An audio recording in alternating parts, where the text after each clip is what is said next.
মুসা পয়গম্বর নিজেকে সেভ করার জন্য সেখান থেকে চলে গেলেন, দৌড়াচ্ছেন। পেছনে ফেরাউনের দল বাহিনী আক্রমণ করেছে।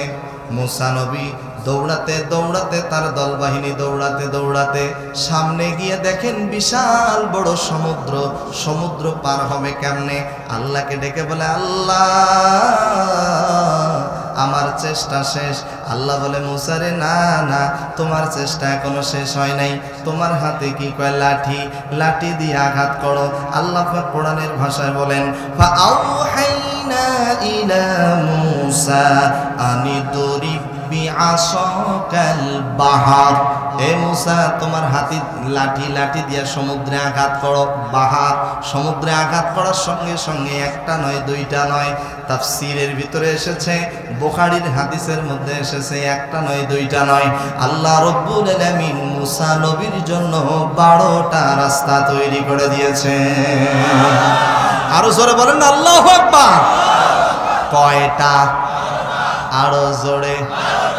আল্লাহর পথে যারা থাকে তাদের জন্য পালানোর ব্যবস্থা করে দেয় কে? আর আল্লাহ আল্লাহ রাসূলের কোরআনের বিরোধিতা যারা করে তারা পালানোর জন্য কোনো রাস্তা খুঁজে পায় না। ঠিক কি না বলেন?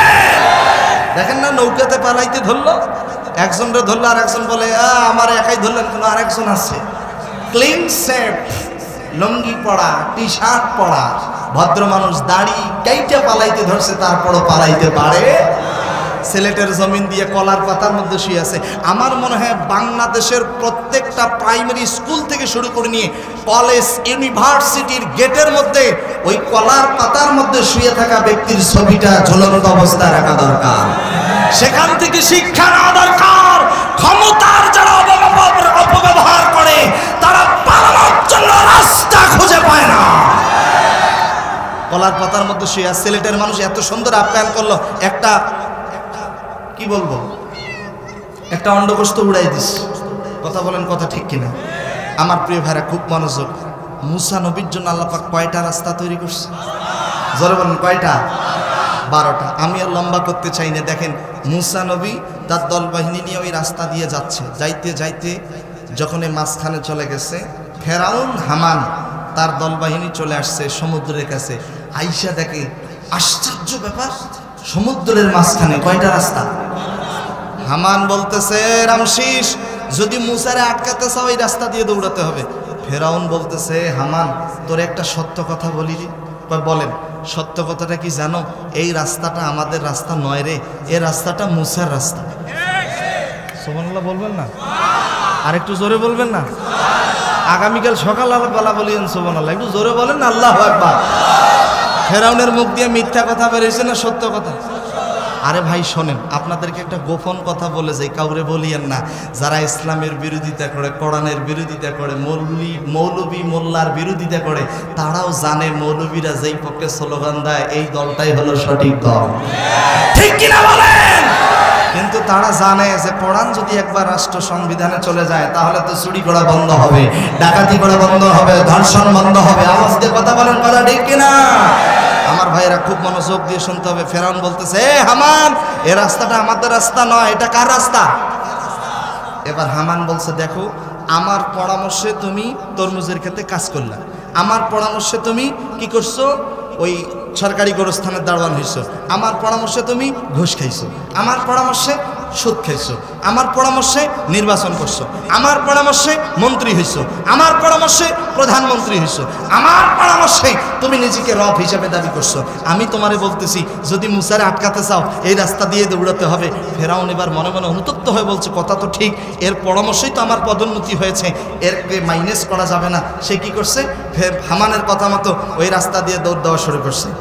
মিস্টার হামান এবং ফেরাউন সমুদ্রের মাঝখানে 12টা রাস্তা দিয়ে যখন রওনা করেছে, আল্লাহর পয়গম্বর মুসা তার দল বাহিনী সমুদ্র পার হয়ে ওপারে চলে গেছে। আল্লাহ পাক মুসারে ডাক দিয়ে বলে, মুসা তোমার হাতে কি কয়? লাঠি। লাঠি দিয়ে আঘাত করার সঙ্গে সঙ্গে আবার 12টা রাস্তা সমুদ্রের পানিতে পরিণত হয়ে গেছে। ফেরাউনের দল বাহিনী সব ডুবে ডুবে মরে গেছে, একটাও বেঁচে নাই, শুধু বেঁচে আছে মিস্টার ফেরাউনকে। আর জোরে বলেন, ফেরাউন ডুবে ওঠে ওঠে ডোবে। এমত অবস্থায় ফেরাউন মরে যাওয়ার আগে কিন্তু একটা আইন পাশ করছিল। কি আইন আপনারা কি শুনবেন? ফেরাউন মরে যাওয়ার আগে একটা আইন পাশ করছিল, কোন বান্দা যদি তার মুনিবকে মুনিব হিসাবে স্বীকার না করে, আল্লাহকে আল্লাহ হিসাবে স্বীকার না করে, তাহলে সমুদ্রের পানিতে চুবাইয়া চুবাইয়া তার হত্যা করা হবে। কোন মানুষ যদি কাউকে ষড়যন্ত্র করে গর্ত খনন করে সেই গর্তে ফেলাতে চায়, আল্লাহ রব্বুল আলামিন সেই গর্তে তাকে ফেলায়া দেয়। ঠিক কিনা বলেন? ফেরাউন নিজেকে যখন রব হিসেবে দাবি করেছিল, ফেরাউন বলেছে কোন বান্দা যদি তার মুনিবকে মুনিব হিসেবে স্বীকার না করে, আমাকে রব হিসেবে স্বীকার না করে, তাহলে চূড়ান্ত ফয়সালা তাকে সমুদ্রের পানিতে চুবাইয়া চুবাইয়া হত্যা করা হবে। ইতি মিস্টার ফেরাউন রামশিস আইন পাশ করে দিছে। আজরাইল এসে বলতেছে, দেখেন তো এই আইনটা কার? আমার। লেখা কার? আমার। সিগনেচার কার? আমার। কি লেখা আছে? বান্দা যদি তার মুনিবকে মুনিব হিসেবে স্বীকার না করে, তাহলে সমুদ্রের পানিতে চুবাইয়া চুবাইয়া তার দুনিয়ার থেকে বিদায় করে দেওয়া হবে। ফেরাউন বুঝতে পারছে এই আইন পাশ করছি আমি, কিন্তু আমারও তো একজন রব আছে। কথা বলছেন নাই মনে হয়? আমারও একজন রব আছে। সে বুঝতে পারছে। এক পর্যায়ে মিস্টার ফেরাউন আল্লাহ রাব্বুল আলামিনকে ডাক দেয়া বলে, রাব্বুল আলামিন, বনি ইসরাইল যার প্রতি ঈমান এনেছে আমি তার প্রতি ঈমান আনলাম। ডাইরেক্ট আল্লাহ না ইনডাইরেক্ট? আল্লাহ পাক রব্বুল আলামিন মিস্টার ফেরাউনের কথার উত্তরে বলেন, আল আনা ওয়া ক্বাদ আসাইতা ক্বাবলু ওয়া কুনতা মিনাল মুফসিদিন।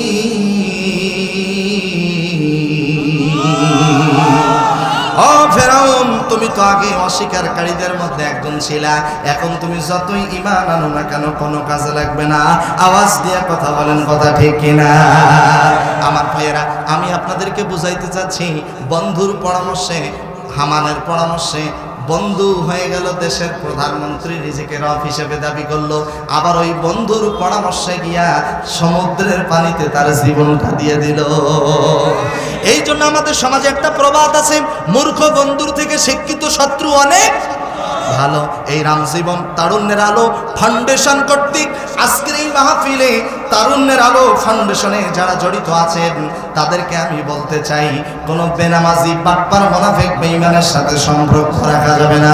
যে বন্ধু জান্নাতের পথ দেখায়, যে বন্ধু জাহান্নামের পথ থেকে দূরে রাখে, সেই বন্ধুর সাথে বন্ধুত্ব স্থাপন করতে হবে।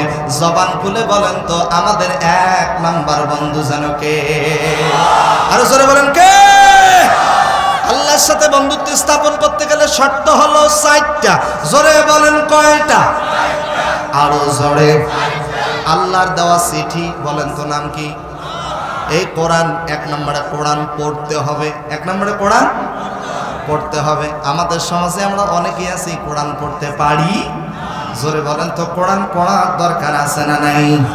আল্লাহ পাক রব্বুল আলামিন সর্বপ্রথম হীরা গুহায় নবীজি যখন ধ্যানে মগ্ন, সর্বপ্রথম যে আয়াতে কারিমা নাযিল করেছেন, ইকরা বিসমি রাব্বিকাল্লাযী খালাক খালাকাল ইনসানা মিন আলাক ইকরা ওয়া রাব্বুকাল আকরাম আল্লাযী আল্লামা বিল কলম আল্লামাল ইনসানা মা লাম ইয়ালাম। সুবহান আল্লাহু আকবার। ইকরা বিসমি রাব্বিকাল্লাযী খালাক, পড়ো তোমার প্রভুর নামে। আল্লাহু আকবার বলেন। নামাজ পড়া সুন্নাত না ফরজ? যাকাত দেওয়া সুন্নাত না ফরজ? একটু কথার অ্যানসার দেন। জীবনে টাকা থাকলে একবার হজ করা কি? এই যে আমার হাতে কোরআন, এই কোরআনের শিক্ষা অর্জন করাও ফরজ। কোরআন শিখবো তো ইনশাআল্লাহ। না রমজান মাসও গেল, কোরআন পড়াও ভুলে যাব? এটা কি রমজানের শিক্ষা? না, রমজান মাস কোরআন নাজিলের মাস। রমজান মাস আমাদের কাছ থেকে বিদায় নিয়েছে, আমরা বাকি 11 মাস যেন কোরআন পড়া ভুলে না যাই। জোরে বলেন না ইনশাআল্লাহ? আরেকটু জোরে বলেন। কোরআন পড়ার হাকিকত কি? যারা পড়েন আমার সঙ্গে পড়েন, আর রহমান আল্লামাল কোরআন খালাকাল ইনসান আল্লামাহুল বায়ান। আর রহমান দয়াবান আল্লাহ, আল্লামাল কোরআন, যিনি শিক্ষা দিয়েছেন কোরআন। খলাকাল ইনসান, সৃষ্টি করেছেন মানুষ। আল্লামাহুল বায়ান, শক্তি দান করেছেন কথা বলার। যে ব্যক্তি প্রত্যেক দিন ফজরের নামাজের পরে আল্লাহর এই কোরআন তেলাওয়াত করবে, আল্লাহর এই কোরআন তাকে সুপারিশ করে সাক্ষ্য দিয়ে আল্লাহর জান্নাতে নিয়ে যাবে। চিৎকার দিয়ে বলেন না সুবহানাল্লাহ। আল্লাহ রাব্বুল আলামিন বলেন, আকিমিস সালাতা লিদুলুকিশ শামসি ইলা গাসাকিল লাইলি ওয়া কুরআনাল ফাজর ইন্না কুরআনাল ফাজরি কানা মাশহুদা। আপনাদের মনে মন খারাপ হচ্ছে? আলোচনা কি চলবে? আমার কথা কি বুঝতেছেন? কতক্ষণ চলবে? চলবে কতক্ষণ? সারা রাত? ঈমান আছে? আরো জোরে বলেন। না তালে বলতেছেন? চলবে তো ইনশাল্লাহ? কত রাত কত দিকে চলে যায়? আজকের রাতটা না হয় কোরআনের জন্য দিয়েই দিলাম। কি বলেন? রাজি আছেন তো ইনশাল্লাহ? কারা কারা রাজি? দুই হাত তুলে দেখায় দাও। নারে তাকবীর, নারে তাকবীর। কোরআন হাদিস যেখানে, বেনামাজি যেখানে। আলহামদুলিল্লাহ, হাত নামান। তবে আমি দুই হাত কিন্তু তুলিনি, আমি এক হাতও তুলিনি। আমি হাত উঠাইনি কেন? আমার পরে আর একজন মেহমান আছে, ঠিক কিনা বলেন? প্রয়োজন হলে সারা রাত শুনবো, বলেন না ইনশাআল্লাহ? আরেকটু জোরে বলেন। আমার ইচ্ছা থাকে, আমি এমনও হয়েছে এশার নামাজ পড়ে স্টেজে বসছি, শ্রোতাদেরকে নিয়ে ফজরের নামাজ আদায় করছি। আমার জীবনে এমনও রেকর্ড হচ্ছে, বলেন আলহামদুলিল্লাহ। একবার খুলনা পাইক গেছে, একদম নদীর কাছে, সুন্দরবনের কাছে মাহফিলে গেলাম, এশার নামাজ পড়ে বসছি, ফজর কইরা ওখান থেকে উঠছি। আলহামদুলিল্লাহ বলবেন না? তবে হ্যাঁ, আলোচনা হবে কম, আমল হবে বেশি। আলোচনা বেশি হয় এটা কিয়ামতের আলামত। কথা বোঝেন নাই মনে হয়? আলোচনা শুনবো কম, আমল করব। আর আমরা শুনি বেশি, আমল করি কম। এটা যেন না হয়, আমরা শুনবো কম, আমল করব বেশি। এই দেখেন বর্তমান নামাজের কেরাত নামাজ, ইমাম সাহেব যখন নামাজ পড়ে, আলহামদুলিল্লাহি রাব্বিল আলামিন আর রহমানির রহিম মালিকি ইয়াউমিদ্দিন, এটা যদি লম্বা সূরা তেলাওয়াত করে, পেছন দিক থেকে অনেক মুসল্লি সিগন্যাল দেয়, হুজুর এত লম্বা সূরা তেলাওয়াত করিয়েন না। একটু যদি রুকু সেজদাতে দেরি করে, পেছন দিক থেকে সিগন্যাল দেয়। কথা কন না কেন আমার ভাইয়েরা? আর ওয়াজের মাহফিলে আসলে, তাফসীর মাহফিলে আসলে কয় হুজুর চলবে চলবে, রাত 2টা 3টা ফজরের নামাজ ঘুম। কথা কন না, কথা বলেন, কথা বলেন, কথা বলেন, কথা কি ঠিক? কেমন করে ঘুমাও তুমি, কেমন করে ঘুমাও তুমি, ফজর করে কাজা। এমনও তো হতে পারে জোহরে জানাজা তোমার, এমনও তো হতে পারে জোহরে জানাজা।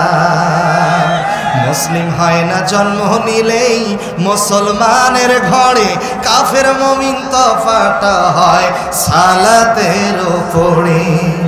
এই জীবনে নামাজ যেন হয় না কভু কাজা, এমনও তো হতে পারে জোহরে জানাজা তোমার, এমনও তো হতে পারে জোহরে জানাজা। কথা বলেন, কথা কি ঠিক? নামাজ পড়বো তো ইনশাআল্লাহ? 1 ওয়াক্ত না 3 ওয়াক্ত? একদিন না 5 দিন? হ্যাঁ, অনেকেই তালে তালে 5 দিন বলছেন নাকি? প্রতিদিন ইনশাআল্লাহ বলেন। একদিন না 5 দিন? প্রতিদিন। মাশাআল্লাহ, এগুলো আপনাদের কাছ থেকে একটু জানার চেষ্টা করতেছি। মাঝে মাঝে একটু উল্টা প্রশ্ন করব, আপনারা সিধাভাবে উত্তর দিন, বলেন না ইনশাআল্লাহ? আপনাদের মস্তিষ্ক ঠিক আছে তো? আমার কথা বুঝতেছেন তো? আচ্ছা, বুঝে থাকলে মুরব্বী বাবাজিরা, যুবক ভাইয়েরা, কলিজার টুকরা দিনী ভাইয়েরা, জবান খুলে বলেন আমাদের 1 নম্বর বন্ধুকে? আল্লাহর সাথে বন্ধুত্ব স্থাপন করতে গেলে শর্ত যেন কয়টা? 1 নম্বরে কি করতে হবে? কোরআন পড়তে হবে। এখন এই কোরআনটা পড়বো কিভাবে আল্লাহ সেটাও বলে দিয়েছেন, আউজিদ আলাইহি ওয়ারাতিলিল কোরআন তারতিলা। এই কোরআনটা পড়তে হবে স্পষ্টভাবে, সাফ সাফ করে স্পষ্টভাবে। দ্রুত তেলাওয়াত করা যাবে না, জড়তা রাখা যাবে না, স্পষ্টভাবে তেলাওয়াত করতে হবে। আওয়াজ দিয়ে বলেন ঘোষণা কার? আরো জোরে বলেন কার? আল্লাহ পাকের। 1 নম্বরে কোরআন পড়তে হবে। 2 নম্বরে এই কোরআন শুধু পড়লেই হবে না, এই কোরআন আমাদেরকে বুঝতে হবে। কোরআন বোঝার দরকার আছে না নাই? আল্লাহ রহমতে আপনাদের দোয়ায় আমার গর্ভধারিণী মাকে নিয়ে আল্লাহ পাক আমাকে মক্কা মদিনায় যাওয়ার তৌফিক দান করেছেন। আমি কাবাতে যখন নামাজ পড়লাম, বিশ্বনবী সাল্লাল্লাহু আলাইহি ওয়াসাল্লাম হাদিসের মধ্যে বলেছেন 3টা জিনিসের দিকে যত তাকাবেন আল্লাহ ততই জীবনের গুনাহ মাফ করে দেবেন। 1, আপনি কোরআন পড়তে পারেন না, এই কোরআনটা খুলে কোরআনের আয়াত অক্ষরগুলোর দিকে যত তাকাবেন আল্লাহ ততই জীবনের গুনাহ মাফ করে দেবেন। 2, যাদের মা বাবা এখনো বেঁচে আছে, মা বাবার চেহারার দিকে যত তাকাবেন আল্লাহ ততই জীবনের গুনাহ মাফ করে দেবেন। 3, যারা হজে গিয়েছেন দেখতে পেয়েছেন কাবা ঘর, কাবা ঘরের দিকে যত তাকাবেন আল্লাহ ততই জীবনের গুনাহ মাফ করে দেবেন। তবে হ্যাঁ, আমার একটা শব্দ এখনো কানে ভাসে। আমি প্রথম যখন কাবা দেখতে পেলাম, আমার অজান্তেই দেখি আমার চোখের পানি দিয়ে এহরামের কাপড় ভিজে গেছে। আমার মায়ের দেখি হিজাব একদম ভিজে গেছে। তো আমি আমার মাকে নিয়ে কাবা ঘরে গিয়ে দোয়া করি। কাবা ঘর তাওয়াফ করার পরে কাবার প্রধান দরজা, কাবার যে দরজাটা আমি এরকম করে ধরেছি, কাবার দরজা যদি কেউ ধরে দোয়া করে, কাবার গিলাফ যদি ধরে কেউ দোয়া করে, আল্লাহ তার দোয়া কবুল করবে। কাবার গিলাফ ধরেছি, কাবার দরজাটা ধরেছি। আমার ডানে বামে বিভিন্ন দেশের মানুষ, কোনো এমনও দেশের মানুষ আছে দেশের মানুষের ভাষাগুলো আমি বুঝি না, কিন্তু একটা শব্দ এখনো কানে ভাসে। সবাই কাবার গিলাফটা ধরে শুধু কান্নাকাটি করতেছে, চিল্লাচ্ছে আর বলতেছে ফিলিস্তিন, ফিলিস্তিন, ফিলিস্তিন। আল্লাহ তুমি ফিলিস্তিনের মুসলমানদেরকে হেফাজত করো। এতগুলো মানুষের চোখের পানি, যারা কাবার গিলাফ ধরে ফিলিস্তিনের জন্য দোয়া করে, সেই ফিলিস্তিন আমার বিশ্বাস অল্প দিনেই বিজয় হবে। জোরে বলেন না ইনশাআল্লাহ। এই ফিলিস্তিনে দেখেছেন ছোট্ট ছোট্ট বাচ্চাগুলো, আমরা রমজান মাসে ইফতার করেছি, কত নানান রঙের বেরঙের ইফতারি সামনে নিয়ে আমরা ইফতার করেছি, হাসি মুখে ইফতার করেছি, দোয়া করেছি, কিন্তু তাদের ইফতার জোটে নাই, চাহারি জোটে নাই। আল্লাহু আকবার। তারা শুধু একটাই স্লোগান, হাসবুনাল্লাহ, হাসবুনাল্লাহ, আমাদের জন্য আমাদের আল্লাহই যথেষ্ট। জোরে বলেন না আল্লাহু আকবার। তারা ভেঙ্গে পড়ে নাই, শুধু হাসবুনাল্লাহু নি'মাল ওয়াকিল, নি'মাল মাওলা ওয়া নি'মান নাসির। চিৎকার দিয়ে জোরে বলেন না আল্লাহু আকবার। আমি এই তারুণ্যের আলো ফাউন্ডেশনের সাথে যারা জড়িত আছে তাদেরকে আমি বলতে চাই, ফিলিস্তিনের পক্ষেই আমাদেরকে স্লোগান দিতে হবে। আল্লাহ তুমি আমাদের সবাইকে কবুল করো। আসতে বলবেন, একটু আওয়াজ দিয়ে জোরে বলেন। 1 নম্বরে আল্লাহর সাথে বন্ধুত্ব স্থাপন করতে গেলে 4টে শর্ত। 1 নম্বরে কোরআন পড়তে হবে, 1 নম্বরে কোরআন। 2 নম্বরে কোরআন বুঝতে হবে। আমরা যখন কোরআন পড়ি নামাজের ভিতরে আমাদের চোখে পানি আসে না, কিন্তু দেখেছেন কাবার প্রধান ইমাম আব্দুর রহমান আস-সুদাই যখন তেলাওয়াত করে চোখের মধ্যে পানি ধরে রাখতে পারে না। যখনই তিনি বলেন ইয়া আইয়াতুহান নাফসুল মুতমাইন্নাহ ইরজিই ইলা রাব্বিকি রাদিয়াতাম মারদিয়া ফাদখুলি ফি ইবাদি ওয়াদখুলি জান্নাতি। চিৎকার দিয়া বলেন না আল্লাহু আকবার। তারা যখন তেলাওয়াত করে চোখে পানি ধরে রাখতে পারে না, কারণ তারা কোরআন পড়েছে এবং কোরআনটা বুঝে পড়ে। এইজন্য কোরআন বুঝে পড়তে হবে। আল্লাহ পাক বলেন ওয়ালাকাদ ইয়াসসারনাল কুরআনা লিযিকরি ফাহাল মিন মুদ্দাকির। জোরে বলেন আল্লাহু আকবার। এই কোরআন বোঝাকে আল্লাহ পাক সহজ করে দিয়েছেন। জোরে বলেন সুবহানাল্লাহ। 3 নম্বরে এই কোরআন শুধু বুঝলেই হবে না, 3 নম্বরে এই কোরআন আপনাকে আমাকে মানতে হবে। জোরে বলেন কি করতে হবে? যুবক ভাইয়ের একটু আওয়াজ দিয়ে বলেন কি করতে হবে? এই কোরআন যদি মানতাম, এই কোরআন যদি আমরা সত্যিকার অর্থে মানতাম, চোর নারী হোক কিংবা পুরুষ হোক, চুরি করে যদি ধরা পড়ে, ওই চোরের হাত কেটে দিতে হবে। আওয়াজ দিয়ে বলেন তো এই বিধানটা কার?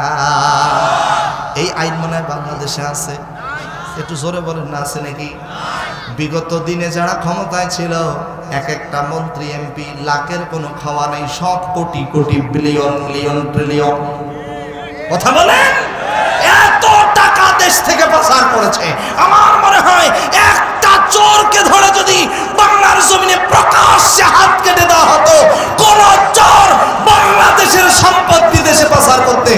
সাহস করতো না। কথা বলেন। 3 নম্বরে কোরআন মানতে হবে। জোরে বলেন 3 নম্বরে কোরআন মানতে হবে। আল্লাহ রাব্বুল আলামিন বলেন ওয়াস-সারিকু ওয়াস-সারিকাতু ফাকতাউ আইদিয়াহুমা জাযাআম বিমা কাসাবা নাকালাম মিনাল্লাহ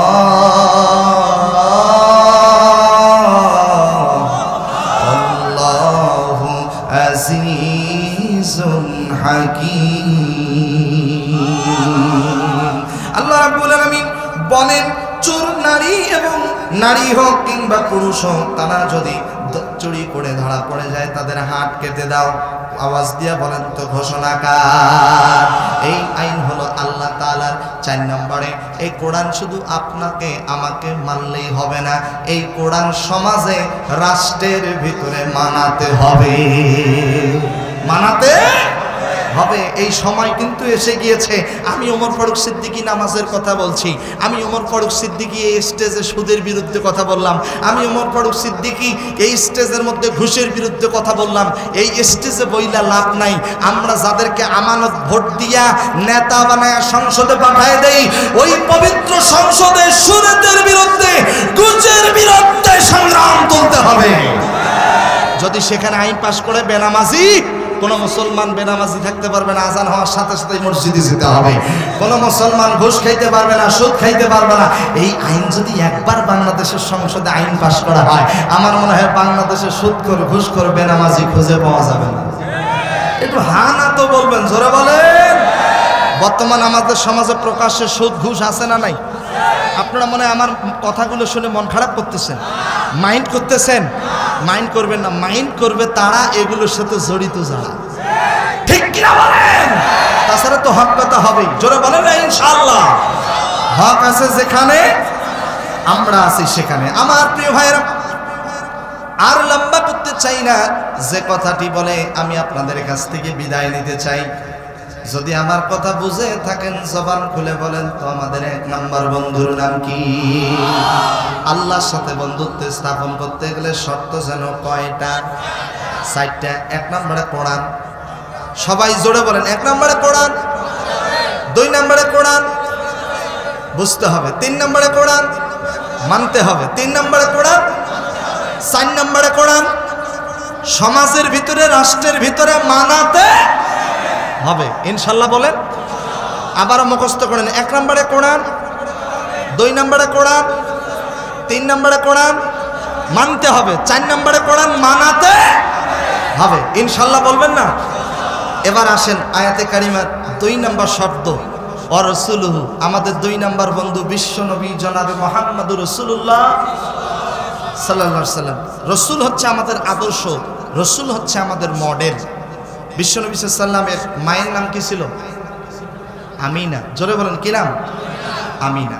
মা আমিনা বলেন, আমার সন্তান মোহাম্মদ যখন আমার গর্ভে আসছে, আমি প্রচণ্ড রোদের মধ্যে বের হলাম।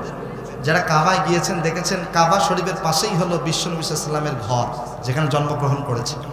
বর্তমান নবীজির বাড়ি থেকে সৌদি সরকার ইসলামিক লাইব্রেরি বানিয়ে দিয়েছে, আর আবু জেহেলের বাড়ি থেকে বাথরুম বানিয়ে দিয়েছে। গোটা পৃথিবীর হাজি সাহেবরা হজ করার পরে ওই আবু জেহেলের বাড়িতে গিয়ে আচ্ছা মতো ডেলিভারি দেয়। কথা বোঝেন নাই মনে হয়?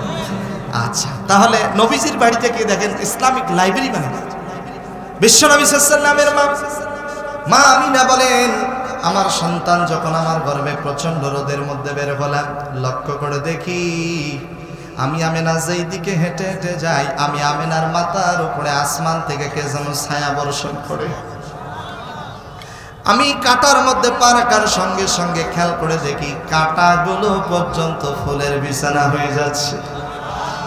পাথরের মধ্যে পা রাখার সঙ্গে সঙ্গে পাথরগুলো পর্যন্ত মোমের মতো গলে যাচ্ছে। কুয়ার কাছে পানি নেওয়ার জন্য গিয়েছে, পানিগুলো অনেক নিচে, তুলতে অনেক কষ্ট হবে। খেয়াল করে দেখে নিচের পানিগুলো অটোমেটিক মা আমেনার হাতের কাছে চলে এসেছে। প্রত্যেকটা সন্তান জন্মের পরে তার নাভিটা কেটে দেওয়া হয়। ও আমার রাম জীবনের যুবক ভাইয়েরা, তারুণ্যের আলো ফাউন্ডেশনের যুবক ভাইয়েরা, প্রত্যেকটা সন্তান জন্মের পরে তার নাভিটা কেটে দেওয়া হয়েছে।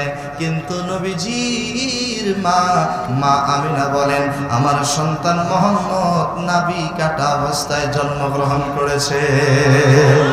প্রত্যেকটা সন্তান জন্মের পরে উম্মা উম্মা টোয়া টোয়া করে কান্না করেছে, কিন্তু নবীজির মা আমিনা বলেন, আমি আমার সন্তানকে লক্ষ্য করে দেখি, আমার সন্তান মোহাম্মদ যখন জন্মগ্রহণ করেছে জন্মের সাথে সাথেই সেজদায় পড়ে গিয়েছে। সেজদায় পড়ে গিয়েছে, দুইটি হাত জমিনে, দুইটি হাঁটু জমিনে, নাক আর কপাল জমিনে। নবীজির জবান থেকে একটা মাত্র আওয়াজ আসতেছে, রব্বি হাবলি ইয়া উম্মতি। একটু জোরে বলেন না আল্লাহু আকবার।